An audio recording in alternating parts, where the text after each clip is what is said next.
Rain tapped softly against the windows of Westbridge Medical Center as the night shift dragged into another long evening. The emergency wing carried its usual mix of exhaustion and quiet tension. Phones rang every few minutes. Nurses moved quickly between rooms. The smell of coffee and disinfectant floated through the halls. Most of the staff had already accepted that it would be one of those nights that never seemed to end. A child with a broken wrist cried in one room while an elderly man waited for test results in another. Doctors spoke in rushed whispers near the nurses' station, trying to stay ahead of the growing list of patients.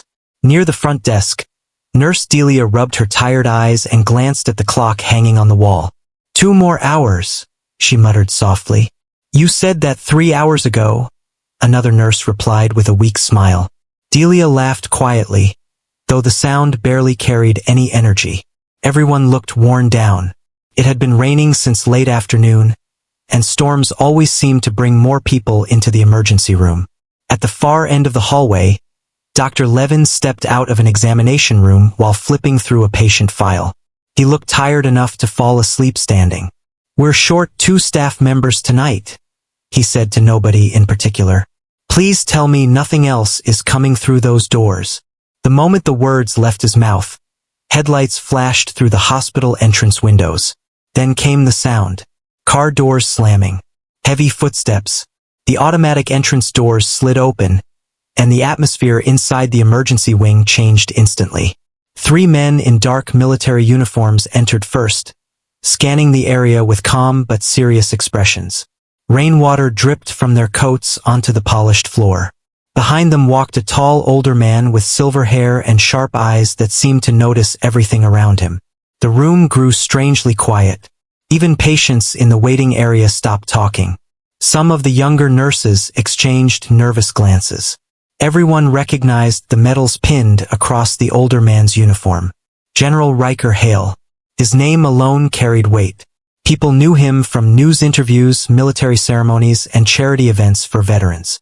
He was respected across the country, but tonight he did not look like the confident public figure people usually saw on television. He looked tense, almost unsettled. One of the officers stepped toward the front desk. We need immediate assistance, he said calmly. Delia straightened quickly. Of course, sir. The general removed his gloves slowly while looking around the emergency wing.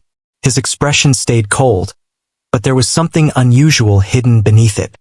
His eyes moved from one hallway to another as though searching for something he could not quite explain. Dr. Levin approached carefully. General Hale, he said politely.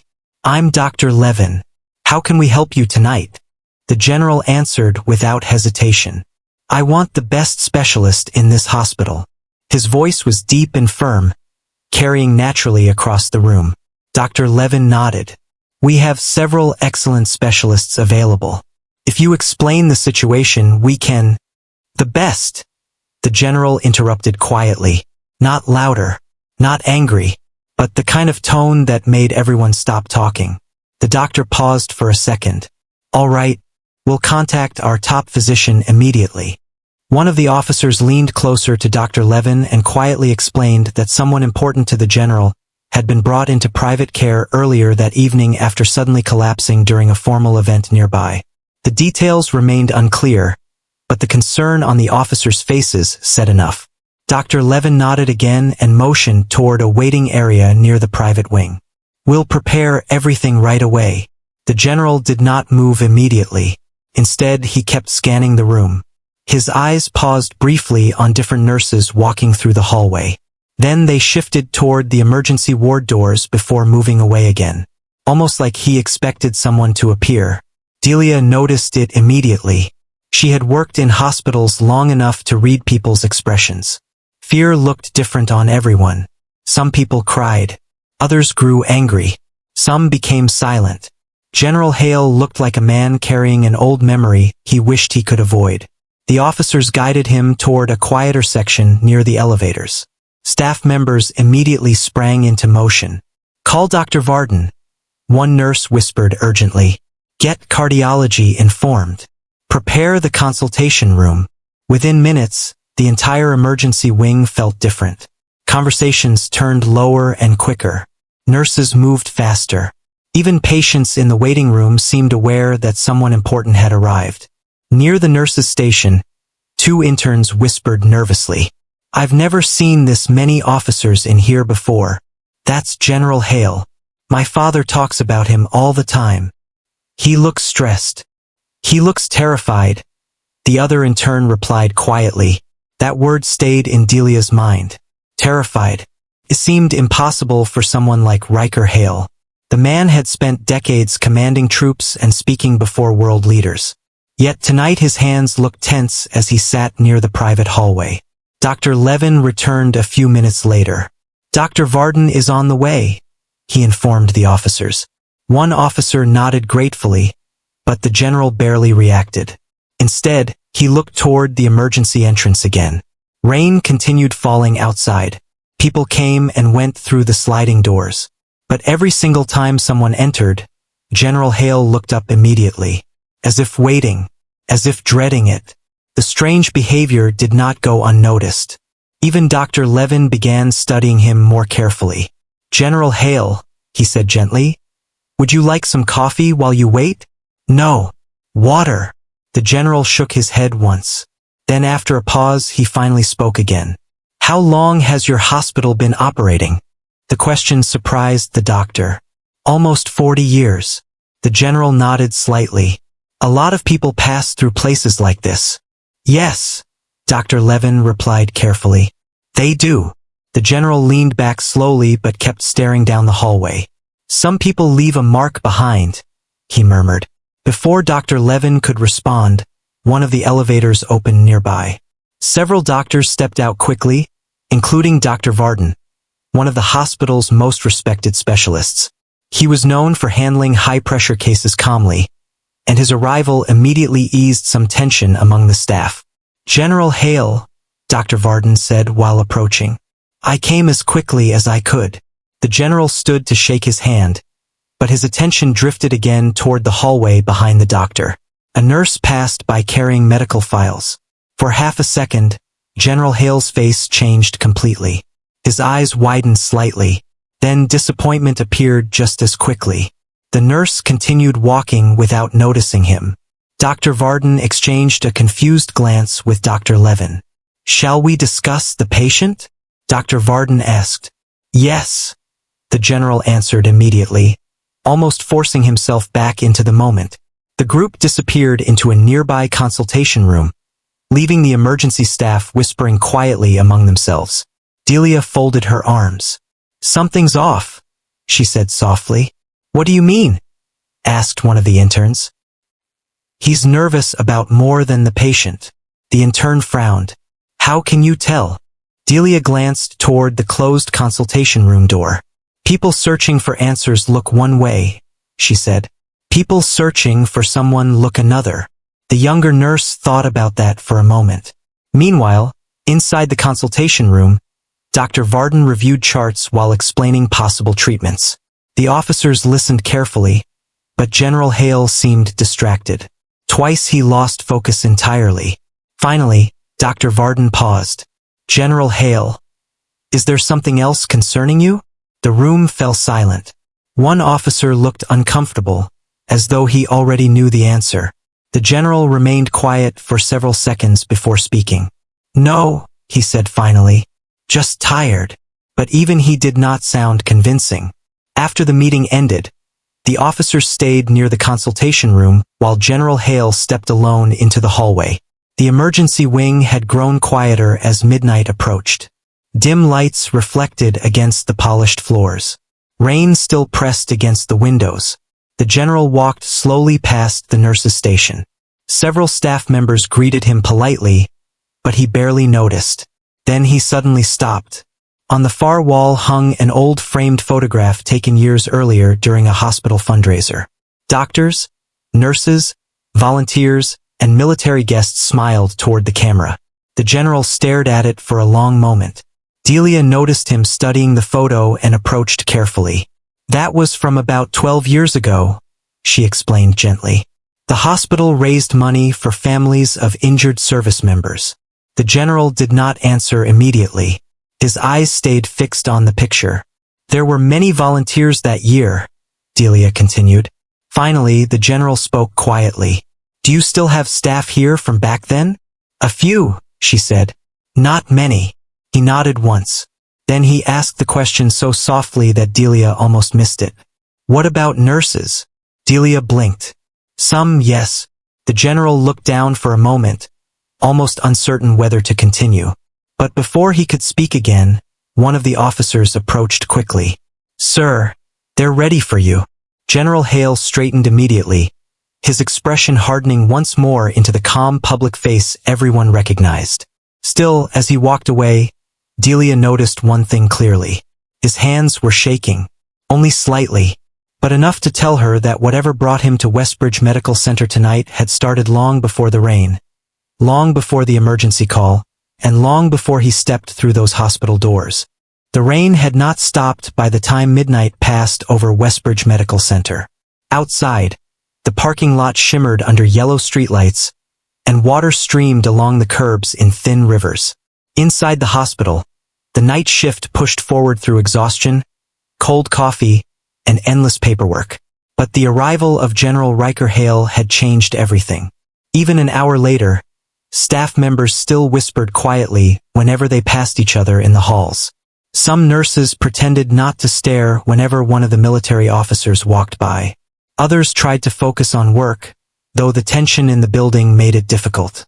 At the nurses' station, Delia flipped through patient charts while watching the private wing from the corner of her eye. He still hasn't relaxed, she murmured. Dr. Levin looked up from a tablet. Who? The general. Dr. Levin sighed tiredly. I noticed. The consultation room doors remained closed nearby. Occasionally an officer stepped out to take a phone call or speak quietly with staff, but General Hale stayed mostly inside. What do you think he's looking for? Delia asked softly. The doctor gave a small shrug. Maybe answers. No, she replied. It feels more personal than that. Before he could answer, another nurse approached quickly. Dr. Varden wants the updated cardiac reports. Levin nodded and walked away. Delia leaned back in her chair for a moment and rubbed her neck. The hospital lights suddenly felt too bright. Her shift had already stretched longer than expected, and everyone looked drained. That was when she noticed someone quietly entering through the side hallway. A woman in dark blue scrubs stepped into the emergency wing carrying a worn canvas bag over one shoulder. Her hair was tied back loosely, still damp from the rain outside. She looked tired but calm, the way experienced nurses often did after years of difficult shifts. Elira, Delia said with relief. You made it. Elira gave a small smile. Barely. Roads are flooded near the bridge. You're early. They called me in. Delia nodded toward the private wing. Big situation tonight. Elira glanced around the unusually tense hallway. I can see that. Unlike many of the other nurses, Elira never rushed to ask questions. She simply walked toward the lockers near the back room and calmly prepared for work. Most people barely noticed her at first glance. She was quiet, reserved, the kind of person who listened more than she spoke. But inside Westbridge Medical Center, older staff members trusted her deeply. She had worked there for years and rarely lost composure, even during stressful situations. Patients often asked for her without knowing exactly why. Something about her calm voice and steady presence made people feel safe. Still, newer staff sometimes underestimated her. One of the interns whispered as Elira passed by, "She's handling the private wing tonight?" Another nurse shrugged. "Apparently. I thought someone more senior would take over." Delia overheard the conversation and frowned slightly. "She is senior," Delia replied firmly. The intern looked embarrassed. "I just meant." "I know what you meant." Elira pretended not to hear any of it. She signed into the system, tied her ID badge properly, and picked up a patient file from the counter. "What's the situation?" she asked calmly. Delia lowered her voice. "Private patient connected to General Hale." Elira paused for only a second. Then she continued reading the chart. "No specialist assigned yet?" she asked. "Dr. Varden is handling most of it." Elira nodded once. But before she could say anything else, one of the officers suddenly entered the hallway. "We need another nurse in the consultation area," he announced. Several staff members looked up immediately. Dr. Levin stepped out from a nearby room. "We're arranging that now." The officer glanced around impatiently. General Hale requested someone experienced. For a moment, nobody spoke. Then Delia quietly pointed toward Alira. "She's one of our best." The officer studied Alira briefly. His expression suggested uncertainty, though he quickly hid it. "How long has she worked here?" he asked. "Long enough," Delia answered. Alira closed the patient file calmly. "I can assist." The officer hesitated, then nodded. "This way." As Alira followed him down the hallway, several staff members exchanged curious looks. One intern whispered, "The general specifically asked for the best specialist." "He did," Delia replied. "So why send her?" Delia looked toward the hallway where Alira had disappeared. "Because sometimes the quiet people know the most." The private consultation wing felt much calmer than the emergency area outside. The lights were dimmer. Conversations stayed low. Security officers stood near the doors, speaking softly into radios. Alira walked steadily behind the officer without asking unnecessary questions. When they reached the consultation room, the officer opened the door for her. Inside, Dr. Varden stood reviewing scans on a monitor while General Hale sat near the far side of the room. Two officers remained nearby. The moment Alira entered, Dr. Varden looked up. "Oh good," he said. "We needed another set of hands." But General Hale did not answer. He stared directly at Alira. At first, nobody noticed the change in his expression. Then one of the officers slowly turned toward him. The general had gone completely pale. Not sick, not angry, shocked. It was as if the room itself had suddenly disappeared around him. Alira stopped near the doorway, clearly sensing the strange silence. Dr. Varden looked between them in confusion. "General?" Riker Hale stood slowly from his chair. His eyes never left Alira's face. For several long seconds, nobody spoke. The officers looked deeply uncomfortable now, unsure what was happening. Even Dr. Varden seemed frozen. Alira remained calm, though a faint crease appeared between her brows. "Sir?" she asked politely. The general opened his mouth slightly but said nothing. He looked like a man seeing a ghost. Then finally, in a voice much quieter than before, he spoke. "You." The single word barely reached across the room. Alira blinked once, confused. "I'm sorry." The general kept staring at her. Up close, the signs of age showed clearly on his face now. The strong military posture remained, but exhaustion sat behind his eyes.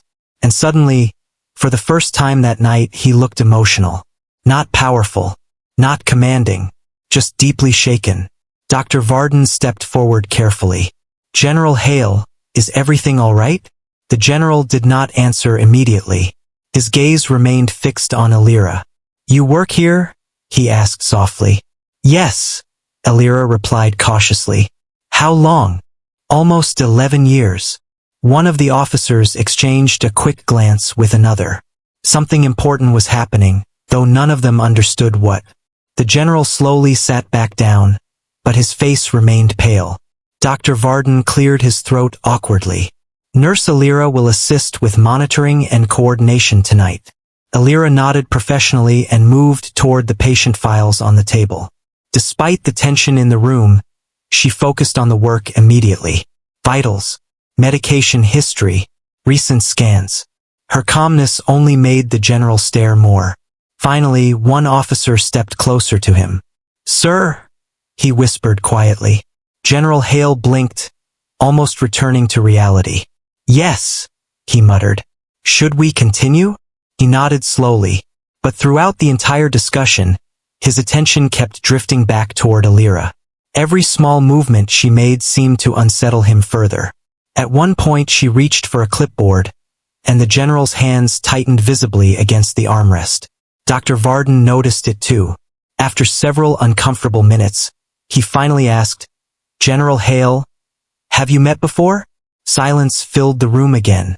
Alira looked up from the chart. For the first time, she studied the general more carefully. His silver hair, the tired eyes, the familiar voice. Something flickered faintly across her face. Recognition, but only partial, like an old memory trying to return. The general noticed immediately. His expression softened with disbelief. "You don't remember me," he said quietly. Alira frowned slightly. "Should I?" No one moved. The rain outside tapped softly against the windows. General Hale looked down for a moment before answering. "No," he said after a pause. "I suppose not." The strange sadness in his voice changed the atmosphere completely. Even the officers looked surprised. This was not the cold, controlled military leader they knew. This was someone carrying years of emotion beneath the surface. Dr. Varden glanced awkwardly at the others. "Perhaps we should focus on the patient for now." "Yes," the general replied quickly. Alira continued her work, though her thoughts had clearly shifted. Every now and then she glanced toward General Hale as if trying to place him somewhere in her memory. But nothing fully returned. After another 20 minutes, Dr. Varden requested additional reports from radiology. "I'll retrieve them," Alira offered. As she turned toward the door, General Hale suddenly stood again. "Alira!" She stopped. The room went silent once more. "Yes." For a second, it seemed like he wanted to say something deeply personal. Instead, he asked carefully, "Have you always worked in emergency care?" She nodded slowly. "Mostly." Another pause. Then she left the room quietly. The door closed behind her. One officer immediately stepped closer to the general. "Sir, who is she?" General Hale remained standing near the table, staring at the closed door. His voice came low and distant. "Someone I never thought I'd see again." Meanwhile, outside in the hallway, Alira walked slowly toward radiology with growing confusion in her chest. She could still see the expression on the general's face. The shock, the fear, the sadness. And somehow, though she barely understood why, seeing him had unsettled her too. Because deep inside her memory, hidden beneath years of long shifts and forgotten faces, something about Riker Hale felt strangely familiar. The hospital had grown quieter by 2 in the morning, but the tension inside Westbridge Medical Center had not faded.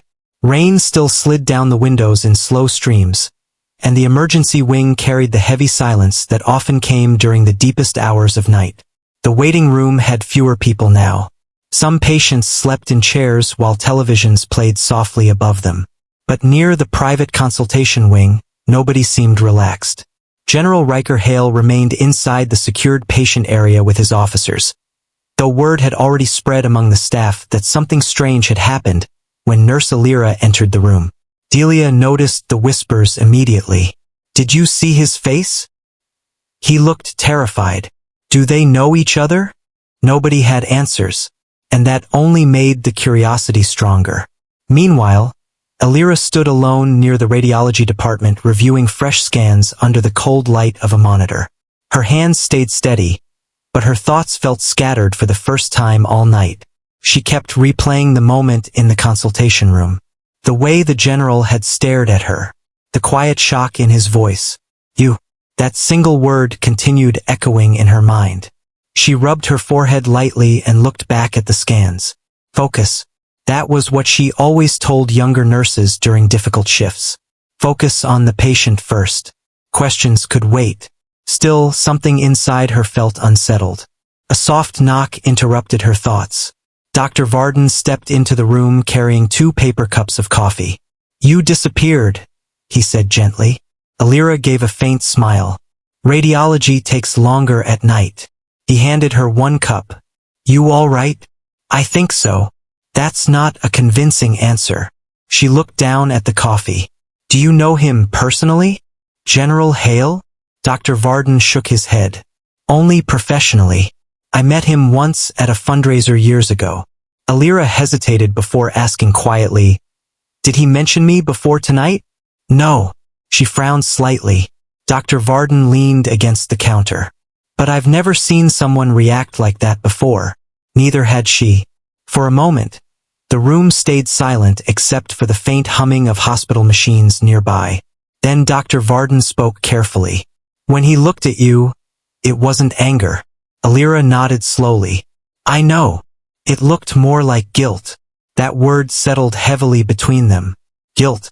Alira stared at the monitor again, though she barely saw the scans anymore.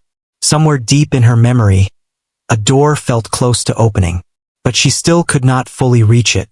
Back in the private consultation room, General Hale stood near the window while rain tapped softly against the glass. One officer reviewed paperwork nearby while another spoke quietly on the phone outside the room. The youngest officer, Lieutenant Corvin, finally stepped closer. Sir. The general remained silent. Corvin lowered his voice. You recognized her immediately. Still no answer. The lieutenant hesitated before continuing. Who is she? General Hale slowly removed his glasses and rubbed his tired eyes. For several seconds, he looked much older than usual. Then he spoke quietly. Years ago, before most of you worked with me, my family went through something difficult. Corvin listened carefully. My daughter became very ill, the general continued. It happened suddenly. The officer's expression softened slightly. He had heard rumors years ago about the general disappearing from public events for several months, but nobody ever knew the reason. We brought her to a hospital during a snowstorm, Hale said quietly. The roads were closed. Staff were overwhelmed. Everyone was exhausted. He paused. And there was one nurse who stayed beside her all night. Corvin's eyes widened slightly. Alira? The general nodded once. She was younger then, quieter. A faint, emotional smile touched his face. But my daughter trusted her immediately. The officer stayed silent. General Hale looked back toward the rain-covered window. My daughter was scared. She wouldn't speak to most doctors. Wouldn't sleep. Wouldn't even let people near her. His voice lowered further. But that nurse sat beside her for hours telling stories until she finally stopped crying. Corvin had never heard the general speak this personally before. There were complications later that night, Hale continued. Everything became chaotic. Doctors rushed in and out. I thought. He stopped himself for a moment. I thought I was going to lose her. The room felt painfully quiet now. But Alira stayed calm, he said softly. Even when everyone else looked frightened, Corvin slowly understood why the general had reacted the way he did. She saved her? He asked gently. General Hale looked down. She saved all of us. At the nurse's station, Delia sat reviewing charts when Alira finally returned from radiology. You look pale, Delia said immediately. I'm fine. That means you're not fine. Alira sighed quietly and handed over the updated reports. Delia lowered her voice. What happened in there? I don't know. That general looked like he'd seen a ghost.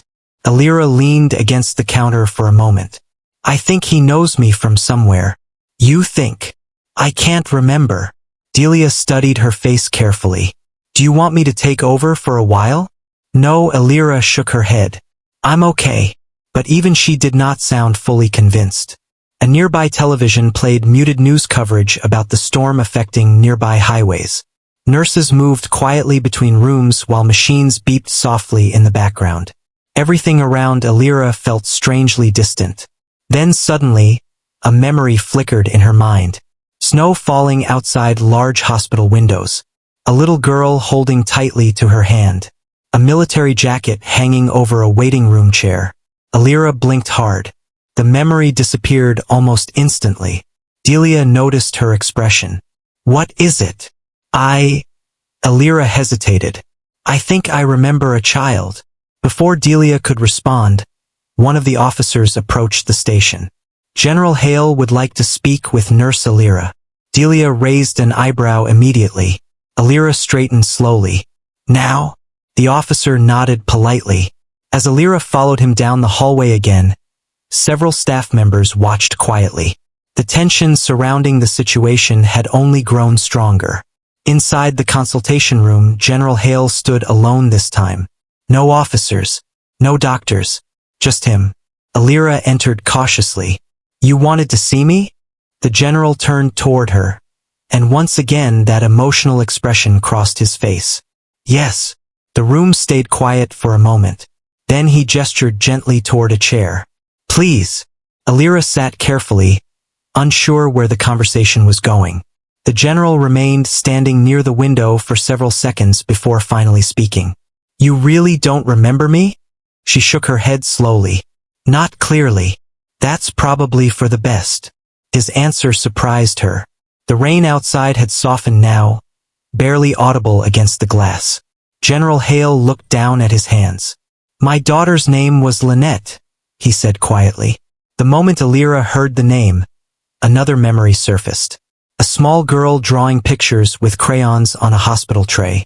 A frightened father pacing near the hallway. A child whispering, Will my dad stay? Alira's breathing slowed slightly. The general noticed immediately.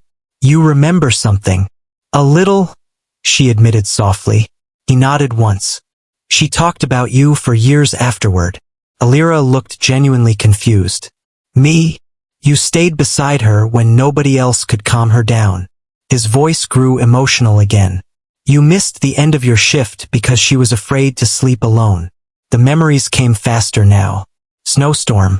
Power outage warnings. A scared little girl refusing treatment unless a young nurse stayed nearby. Alira remembered singing softly to keep her calm. She looked up slowly. That was your daughter? General Hale gave a faint nod. For the first time all night, his eyes looked wet. I searched for you afterward, he admitted quietly. Alira blinked in surprise. Why? Because I never thanked you properly. The answer left her speechless. He looked away briefly, embarrassed by his own emotion. After Lynette recovered, life became complicated again. Transfers, military assignments, public attention. He gave a tired smile. Years passed faster than I realized. Alira stayed silent. And then one day, he continued, my daughter asked me something I couldn't answer. What? The general swallowed slowly. She asked why the nurse who helped her disappeared from our lives without even hearing thank you. The room fell silent again. Alira felt her chest tighten unexpectedly. She barely remembered that winter herself. At the time, it had simply been another exhausting shift during difficult weather. Another frightened child. Another worried parent. She never imagined anyone would remember her years later. General Hale finally sat across from her. When you walked into that room tonight, he shook his head faintly. I thought I was imagining things. Alira looked down quietly. Then she asked the question sitting heavily in her mind. Why did you look afraid? The general's expression changed immediately. Not fear exactly. Pain.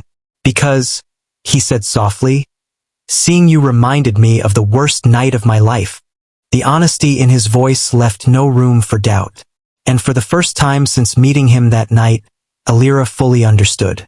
General Riker Hale had not come into Westbridge Medical Center searching for the best specialist. Deep down, without even knowing if she still worked there, he had been searching for her. The conversation between Alira and General Riker Hale stayed with her long after she stepped out of the consultation room.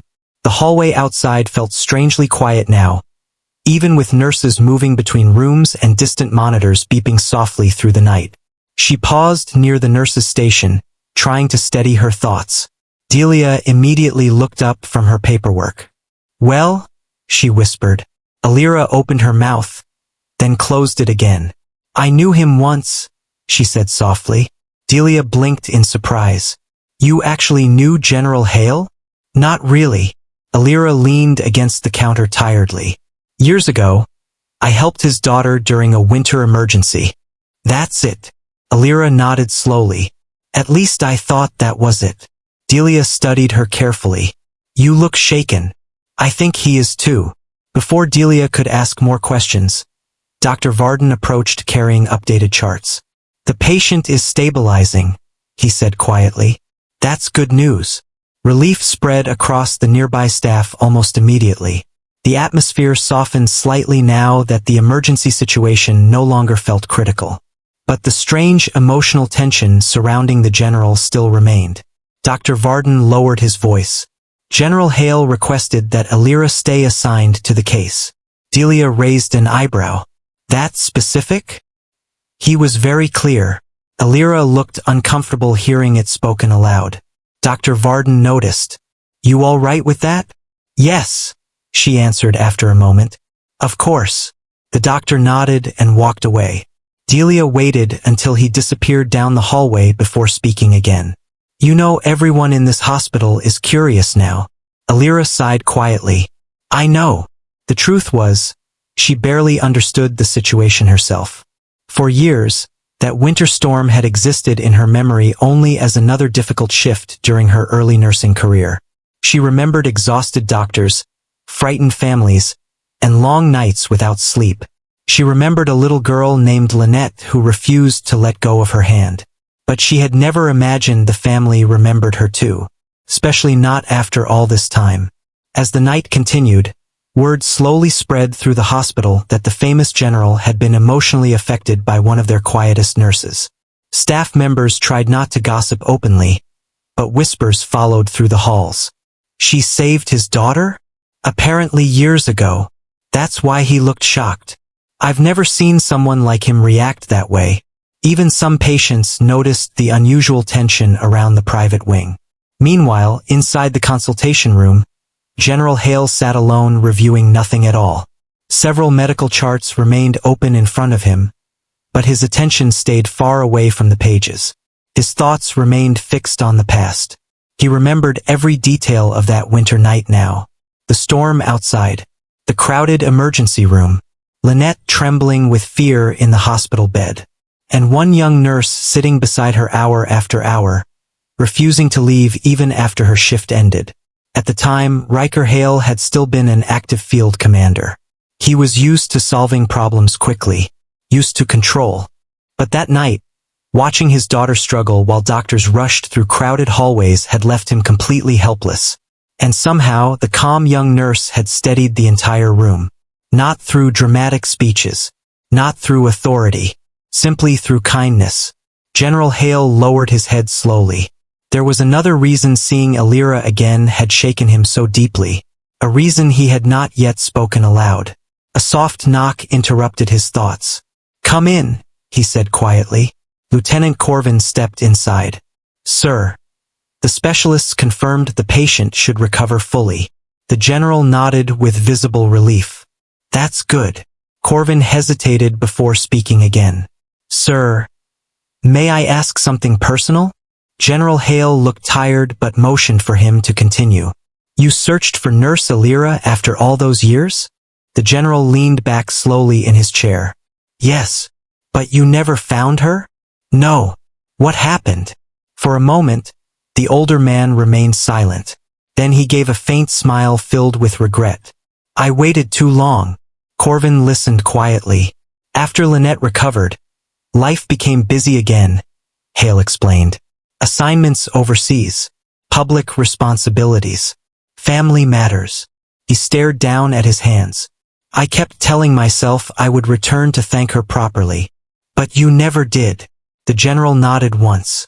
Years passed before I realized the hospital where we met had changed ownership. Staff records moved. People transferred. He gave a tired breath. Eventually I stopped finding answers. Corvin looked thoughtful. And tonight you suddenly saw her again. Yes. The officer hesitated carefully. She clearly didn't expect any recognition. That's because she never did those things for recognition, Hale replied quietly. His voice carried genuine respect now. At the nurse's station, Alira continued reviewing patient reports, though her mind remained distracted. Every few minutes another memory surfaced unexpectedly. Lynette laughing quietly while drawing pictures. The general asleep in a waiting room chair from exhaustion. Snow pressing against dark hospital windows. It all felt strangely emotional now that the missing pieces had returned. Delia handed her a fresh cup of coffee. You've barely spoken for 20 minutes, she said softly. I'm thinking. Dangerous activity during night shift. Alira smiled faintly. Then her expression turned thoughtful again. You know what's strange? What? I barely remember faces from back then. There were too many patients. Too many families. She stared down into the coffee cup. But I remember how scared that little girl looked. Delia listened quietly. She kept asking if her father would stay beside her. Alira continued. She thought he might leave because he kept getting phone calls. That sounds hard. It was. Alira's voice softened. He looked torn apart, like he wanted to protect his daughter, but also couldn't escape his responsibilities. Delia folded her arms gently. And now, Alira glanced toward the consultation wing. Now he looks like a man carrying guilt. The truth became clearer an hour later. Near 3 in the morning, General Hale quietly walked into the empty family waiting room where Alira was updating reports alone. The room was dim except for a small lamp near the coffee machine. Alira looked up as he entered. "You should be resting," she said politely. "So should you." A faint smile passed between them before fading again. The general sat across from her slowly.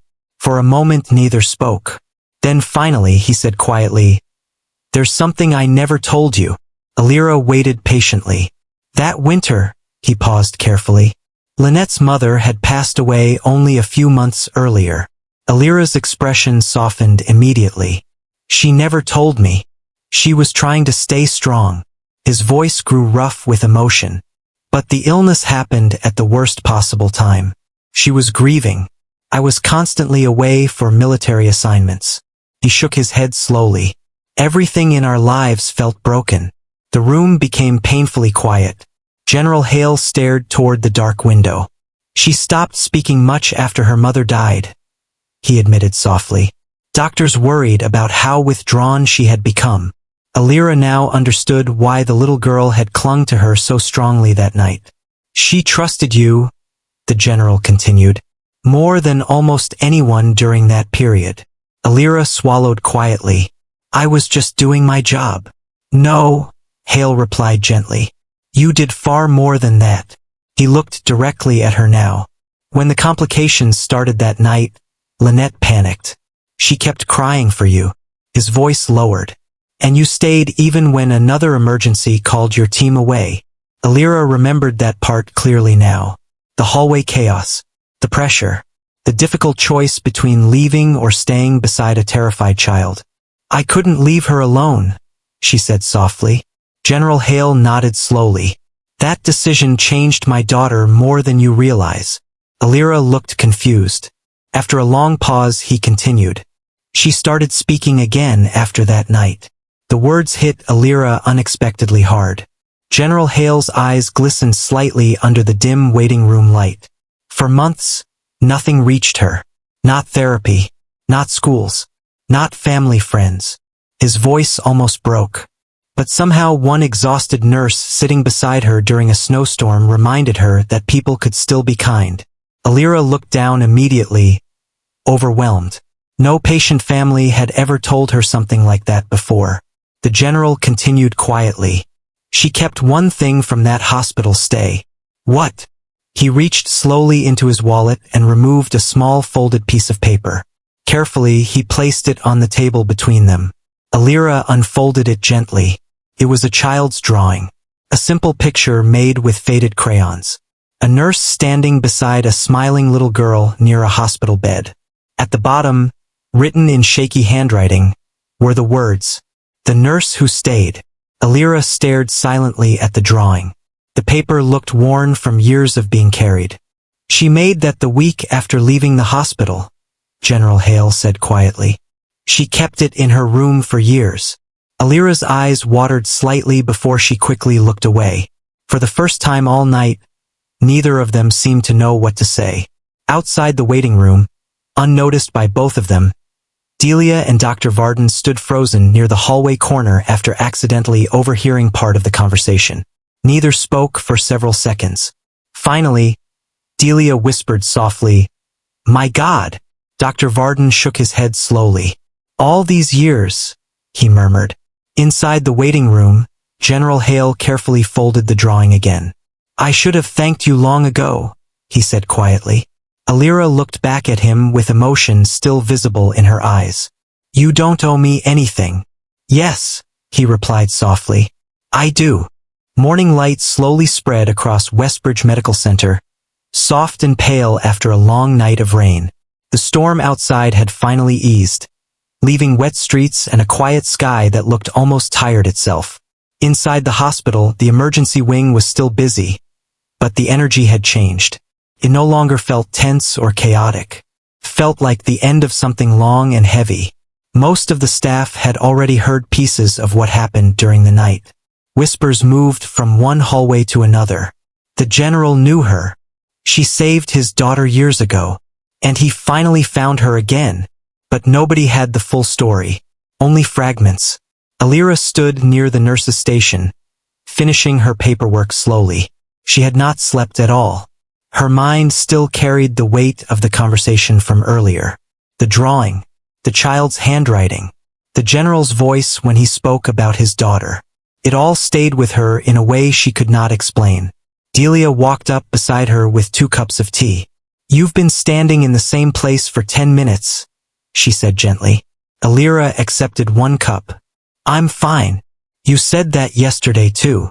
A faint tired smile appeared on Alira's face, but it didn't last long. Before Delia could say anything else, footsteps echoed down the hallway. Everyone nearby noticed immediately. General Riker Hale was walking toward the nurse's station. This time he was alone. No officers beside him. No heavy presence of authority. Just a tired man in a simple dark coat, holding something in his hand. The hospital staff slowly went quiet as he approached. Even patients nearby looked up curiously. Alira noticed him instantly. She straightened slightly, unsure what to expect. The general stopped a few steps away from her. For a moment, neither of them spoke. The silence felt heavier than the night before. Finally, he held out the object in his hand. It was the same drawing. The child's sketch. The nurse who stayed. Alira looked at it quietly, then back at him. "I thought you took it back," she said softly. "I did," he replied. "I brought it again." Delia stepped back slightly, sensing this moment was private. The general continued in a low voice. "I stayed here until sunrise." Alira nodded gently. "I know. I kept thinking about everything I never said." A pause. Then he added, "And everything I should have said." Alira looked down for a moment, unsure how to respond. "I didn't do anything special," she said finally. The general shook his head immediately. "That is where you are wrong." His voice was calm, but firm. "You stayed when others left. You gave my daughter comfort when even I couldn't." Alira remained quiet. Around them, staff members slowly moved away, pretending to be busy, though everyone was clearly listening from a distance. General Hale looked at her carefully. "I don't know how to repay something like that," he admitted. "You don't need to repay it." "That is not true," he said gently. "People don't do what you did and just walk away from it without meaning." Alira hesitated. The truth was, she had never thought about that night again until he appeared in the hospital. It had been one of hundreds of shifts in her career, one of many children she had cared for. But for him, it had changed everything. For his daughter, it had changed everything. And now, somehow, it had come back full circle.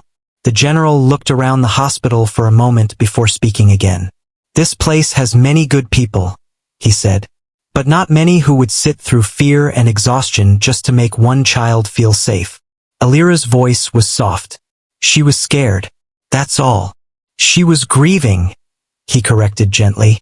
"And you gave her something she lost." The words felt heavier now. Delia quietly stepped closer again, unable to hide her curiosity. General Hale noticed but did not react. Instead, he reached into his coat pocket again. This time, he pulled out something else. A small envelope. He placed it gently on the counter in front of Alira. She looked at it without touching it yet. "What is this?" she asked. "A letter," he said. "From Lynette." Alira blinked in surprise. "She wrote it last year." The general's voice softened slightly. "She told me to give it to you if I ever found you." Alira hesitated. Her hands moved slowly toward the envelope, but she did not open it yet. "Why now?" she asked. "I didn't know where you were," he admitted. "For a long time I stopped searching. Life kept moving." He paused. "But last night changed that." The hospital around them remained quiet. Even the machines seemed less noticeable now. Alira finally opened the envelope carefully. Inside was a folded letter, written in neat handwriting. She read silently at first. The general waited without speaking. Delia stood nearby, holding her breath. As Alira continued reading, her expression slowly changed. Soft emotion, recognition, then something deeper. She reached the middle of the letter and paused. Her eyes stayed on one sentence longer than the rest. The general noticed immediately. "She wrote something important there," he said gently. Alira nodded slightly, still reading. A few seconds passed before she finally lowered the letter. Her eyes were slightly moist now, though she quickly blinked it away. "She remembers everything," Alira said softly. "Yes," the general replied. "She always did." Alira looked at him carefully. "She said you still talk about that night." The general gave a small, almost embarrassed nod. "Sometimes." A faint silence followed. Then Alira asked quietly, "How is she now?" A soft expression appeared on his face. "She's studying medicine." That surprised Alira. "She wants to become a doctor," he continued. "She said she wants to be the kind of person who stays with patients the way someone once stayed with her." Alira looked down at the letter again. For a moment, she could not speak. The idea that a frightened child from years ago had grown into someone inspired by that night felt overwhelming. "I didn't expect this," she admitted. "Neither did I," the general said honestly. He looked at her carefully again. "There is something else," he added. Alira waited. "I requested a formal recognition for your service that night." She immediately shook her head. "No, please don't." The general looked surprised. "I'm serious," she said quickly. "I don't want attention for it." "I understand that," he replied calmly. "But this is not about attention. It is about acknowledgement." Alira lowered her gaze. "I don't need it." The general studied her for a moment, then nodded slowly. "I thought you might say that." Delia, who had been quietly listening, finally spoke. "Then what will you do?" General Hale looked at both of them. "I will respect her choice." A calm silence followed. No pressure, no argument, just understanding. The general stepped back slightly. Then he added something quieter. "But I will never stop being grateful." Alira looked at him again. This time her expression softened. "That is enough," she said gently. For the first time since he entered the hospital that night, the general gave a small, real smile. Not the formal military kind. Something more human. "I have one last request," he said. Alira nodded cautiously. "What is it?" "Can I bring Lynette here one day?" The question surprised her. "To the hospital?" she asked. "Yes," he said. "She wants to see the place where she says her life changed." Alira hesitated, then slowly nodded. "I think she would be welcome here." Relief crossed his face. "Thank you." He looked at her one last time, not as a general, not as a powerful public figure, but as a father who had finally closed a long, painful chapter of searching. "Take care of yourself," he said quietly. "You too." He turned to leave, but before walking away completely, he paused and looked back once more. "I was wrong about one thing," he said. Alira tilted her head slightly. "I thought I came here to find the best specialist." A pause. "But I realized something else." Alira waited. "I came here to find the person who saved my daughter's heart." Then he left. Slowly, quietly, without ceremony. Just like that, the hospital returned to its normal rhythm again, but something inside it had changed. Delia exhaled slowly. "I don't think this place will feel the same after tonight." Alira folded the letter carefully and held it in her hands for a moment. "I think it already changed a long time ago," she said softly, and for the first time in many hours, she allowed herself a quiet breath. Not of exhaustion, but of closure. Somewhere outside, the morning sun finally broke through the clouds over Westbridge Medical Center, as if even the sky understood that something long unfinished had finally come to rest.